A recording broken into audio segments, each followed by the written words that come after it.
ah. OMG, ayan. Gising pa si Louie. Hoy, bakit gising ka pa? Anong oras na ah? Aw, nanonood lang naman ako, nanay, ng K-drama. Alis ka na muna dyan, ay. Busy pa ako dito ay.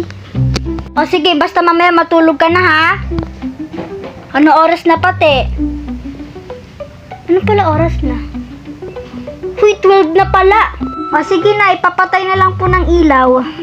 Anak, matulog ka na mamaya ha. Anong oras na? 2 o'clock pa lang pala. Okay lang yan.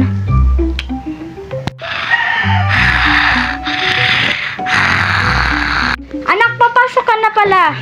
Maga na. Anak, ano nangyari sa'yo? Wala, tunay. Okay lang ako. Kasi nagpuyat. Nagluluto ako dun, kumain ka na dun. Hindi na ako kakain, Nay. Dediretso na ako sa school. Bye-bye, Nay. Ano nangyari dun? Hi, classmates. Bakit may ibag ka dito? Wala to. Okay, class. Kung sino makasagot na ito, perfect. Sino ang sikat dito sa Pilipinas? Ma'am, ang sikat po dito sa Pilipinas, si Daming Sue.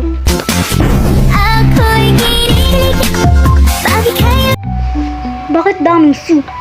Kayo addict na kayo sa K-drama? Sino ang may-ari ng hotel ng Thailand? Ako po. Ang may-ari ng hotel, si Sunshine.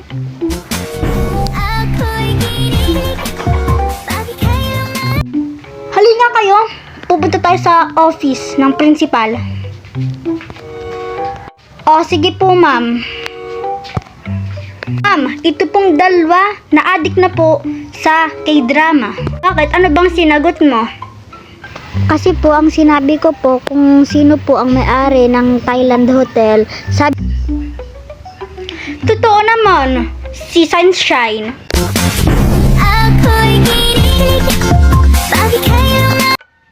Bakit lahat kayo na-addict sa K-drama?